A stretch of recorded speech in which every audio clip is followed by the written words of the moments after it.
And it's a big setback for Arvind Kejriwal. The Delhi court, viewers, has extended his ED custody by 4 more days. That is, he will be in ED custody till the 1st of April. And this comes after ED sought 7-day custody of Arvind Kejriwal in connection to the Liquorgate investigation. And I'm being joined by my colleagues Riyanka from the Rouse Avenue Court and also my colleague Samiksha from the Delhi newsroom. Well, Riyanka, if you could hear me. Riyanka, it's a big setback for Arvind Kejriwal. 4 more days with the ED till the 1st of April. Arvind Kejriwal, the trouble is only mounting for him. What all happened as the court pronounced order?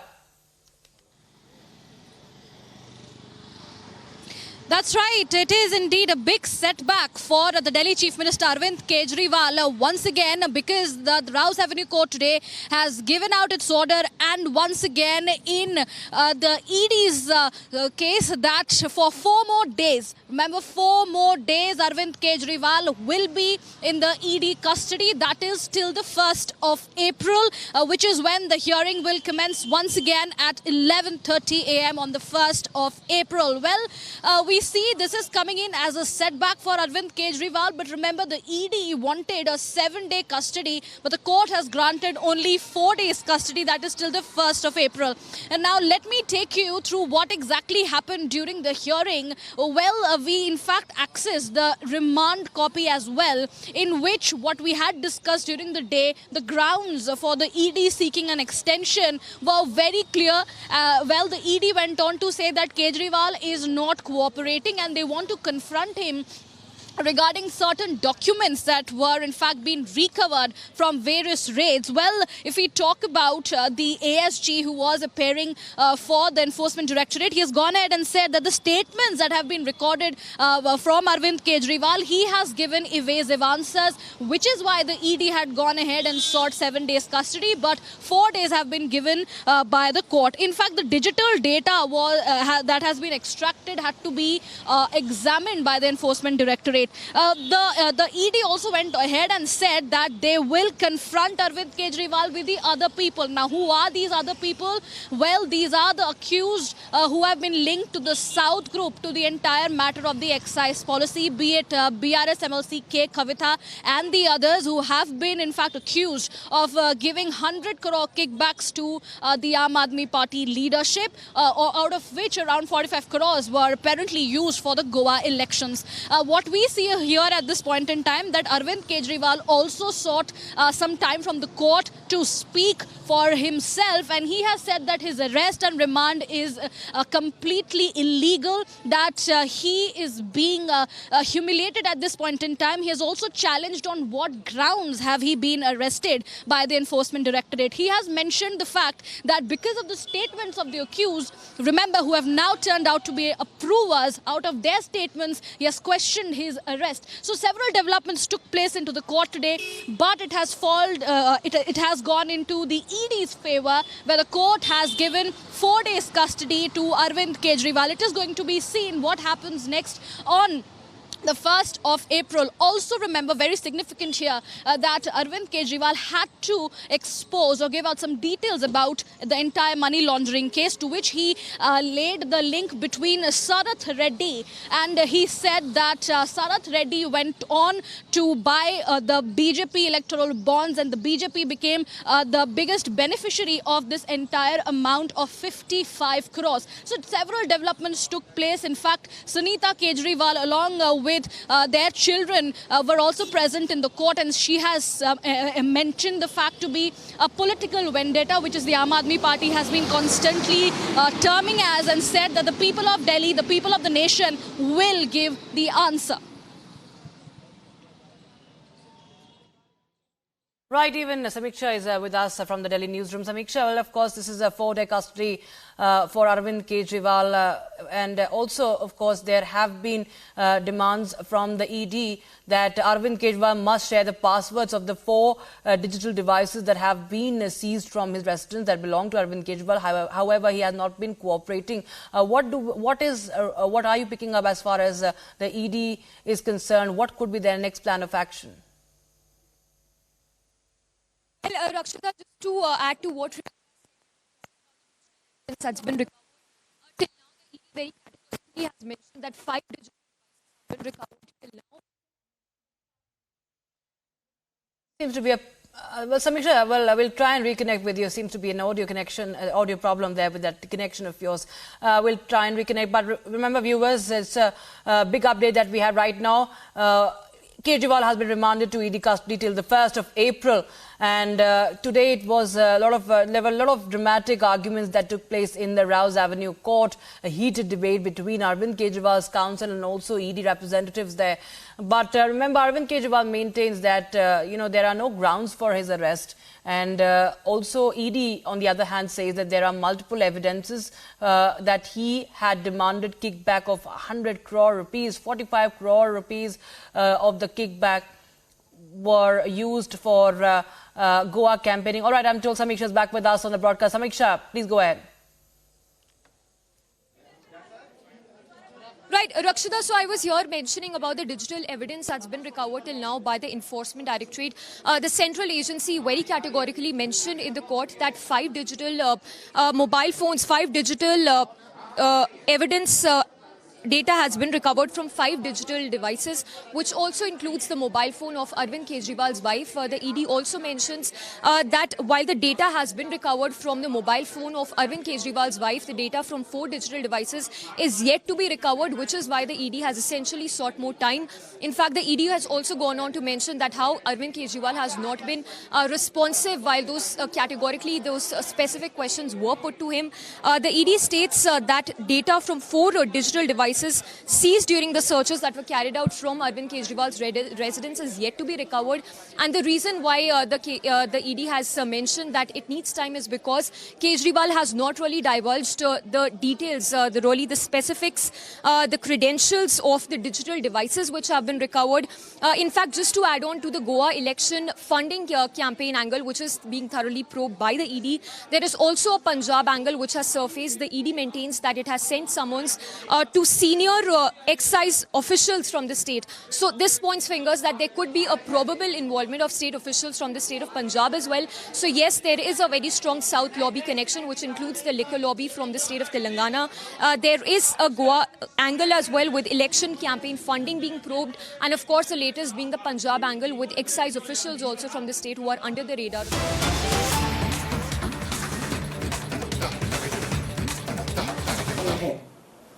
ED ने लगभग 162 witness को examine किया है और करीब 25,000 page file किए हैं। इन सारे विटनेस और कागजों को मिलाकर मुझे क्यों गिरफ्तार किया गया है?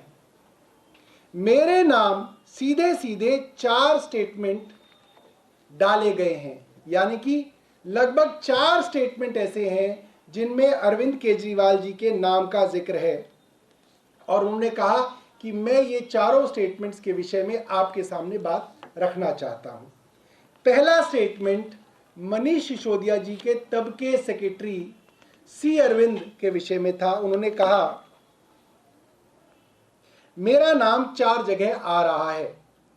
सबसे पहले हैं सी अरविंद। सी अरविंद मनीष सिसोदिया के सेक्रेटरी थे।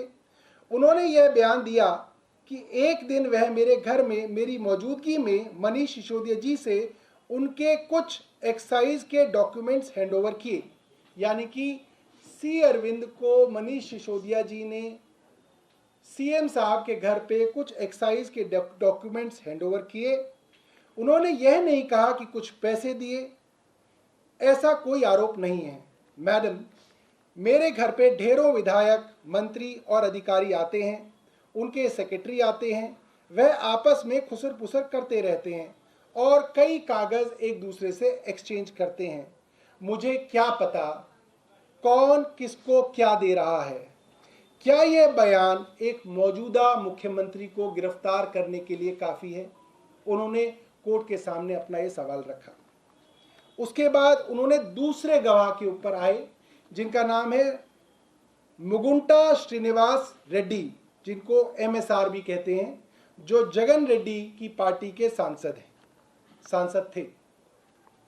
एमएसआर एक दिन 16 मार्च 2021 को 4:30 बजे उनके दफ्तर में आए।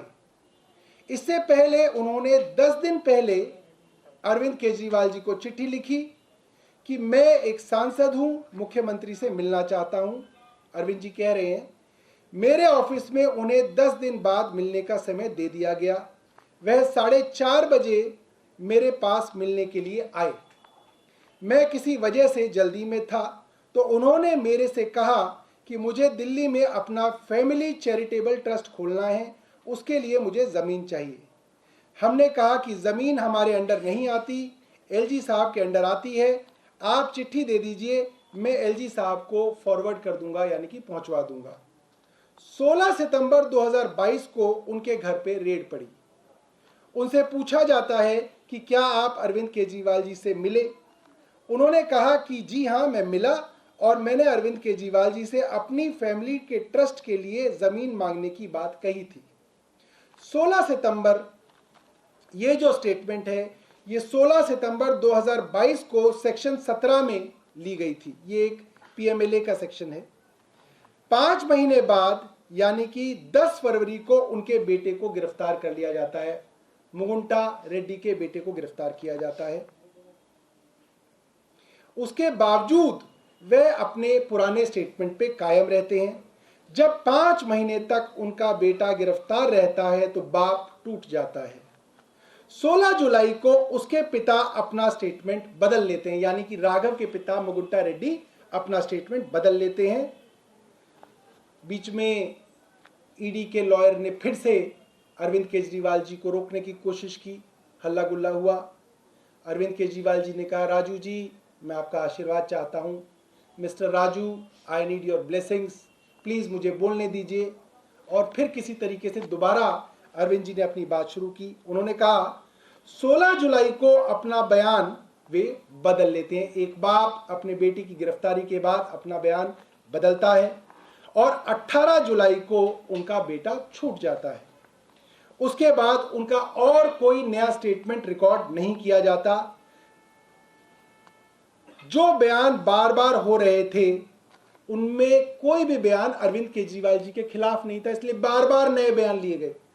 और जैसे ही अरविंद केजरीवाल जी के खिलाफ बयान दे दिया गया, फिर कोई और बयान की जरूरत ईडी को नहीं थी।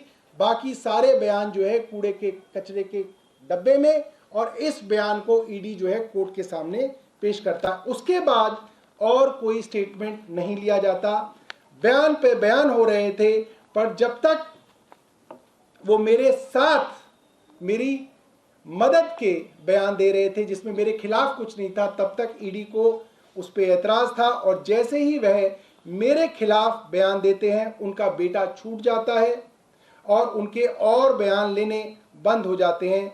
और 3 अक्टूबर को उनका माफीनामा हो जाता है, यानी कि वो सरकारी गवाह अप्रूवर बन जाते हैं। ईडी और केंद्र सरकार का मिशन कामयाब हो जाता है। अब तक मैंने 2 गवाहों के विषय में बताया, अब मैं तीसरे गवाह पे आता हूं। फिर अरविंद जी ने कहा इनका मकसद साफ है, ईडी का मकसद साफ है, वो केवल और केवल मुझे फंसाना चाहते थे। सेक्शन 50 में 3 स्टेटमेंट हैं, तीनों बराबर हैं। उनमें से एक स्टेटमेंट को कैसे तवज्जो दी जा सकती है? Each statement carries equal gravity. क्या जांच की गई है और इनमें से एक सही है, बाकी गलत है? इस निर्णय पे ईडी कैसे पहुंची? इस निर्णय पे कोर्ट कैसे पहुंचेगा कि अगर 3 स्टेटमेंट सेक्शन 50 में ईडी ने एक ही आदमी से ली है, वो अलग अलग हैं, तो एक ईडी को उठा ले उस स्टेटमेंट को और वो कोर्ट में दे दे कि साहब ये स्टेटमेंट सही है क्योंकि ये अरविंद केजरीवाल के खिलाफ है, ये 2 स्टेटमेंट अरविंद जी के साथ है इसलिए ये खारिज है। इसकी जांच कोर्ट कब करेगा, कैसे करेगा? अरविंद जी ने ये सवाल कोर्ट के सामने रखे। जो 25,000 पेज ईडी ने फाइल किए हैं, उनमें 25,000 स्टेटमेंट्स में, उन 25,000 पेजों में जो चीज़ें अरविंद केजरीवाल के खिलाफ हैं, सिर्फ उन चीज़ों को लगाया गया है। बाकी 2 स्टेटमेंट जो अरविंद केजरीवाल के खिलाफ नहीं है, उन 25,000 पेजों में से वो पेज हटा लिए गए हैं। आखिर ऐसा क्यों है? यह तो गलत है। कोर्ट के सामने तीनों स्टेटमेंट लाए जाने चाहिए ताकि कोर्ट इस चीज को डिसाइड करे कि कौन सा स्टेटमेंट कोर्ट माने और कौन सा स्टेटमेंट कोर्ट ना माने। इसके बाद अरविंद केजरीवाल जी तीसरे गवाह की तरफ बढ़ते हैं, जो मुगुंटा रेड्डी के बेटे हैं, राघव रेड्डी, जिनका जिक्र मैंने किया कि उनको 5 महीने तक गिरफ्तार किया। तो अरविंद केजरीवाल जी ने कहा तीसरा स्टेटमेंट उनके बेटे का है। राघव मुगुंटा से 16 सितंबर को राघव मुगुंटा के यहाँ 16 सितंबर को रेड होती है और उनका बयान लिया जाता है। उनका बयान अपने पिता की बयान की तरह ही होता है, जिसमें वो अरविंद केजरीवाल जी के खिलाफ कोई बात नहीं कहते। 10 फरवरी को उनको गिरफ्तार कर लिया जाता है, यानी कि राघव रेड्डी को। उसके बाद उसके 5 बयान लिए जाते हैं।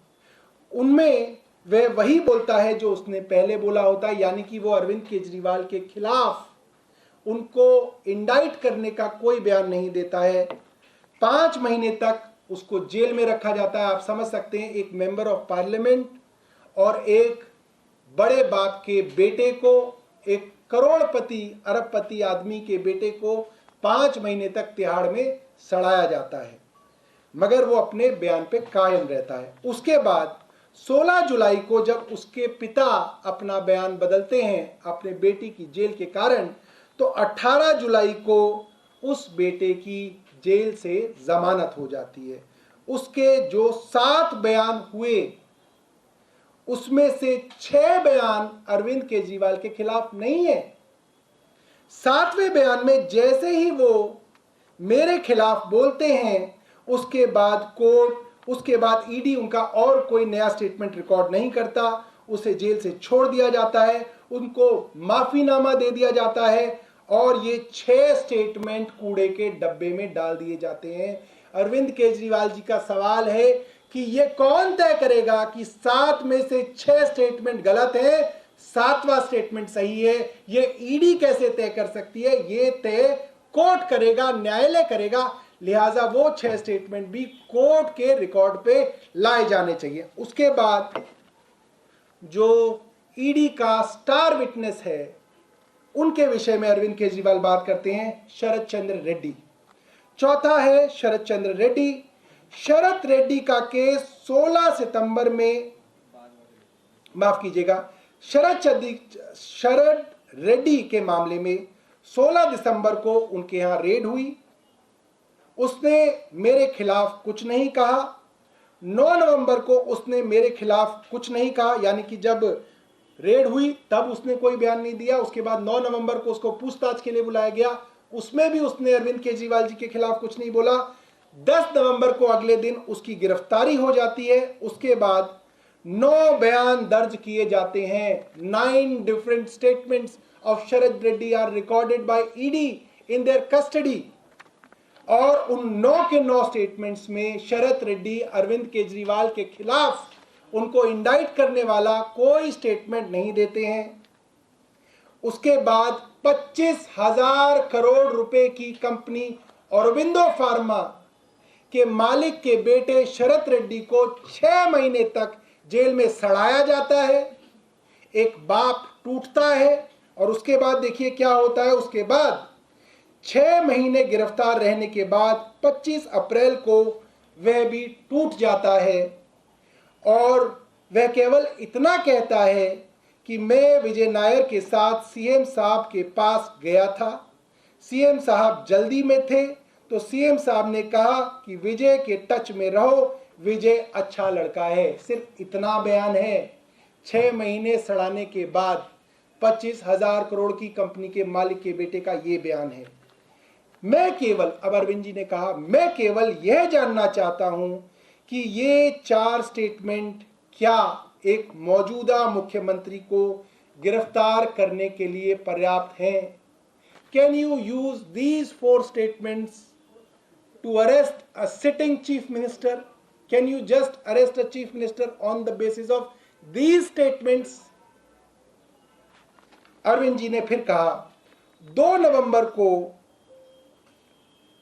जो 30,000 पेज की फाइल की गई है, यह 30,000 जो पेज फाइल किए हैं ईडी ने, उसके अलावा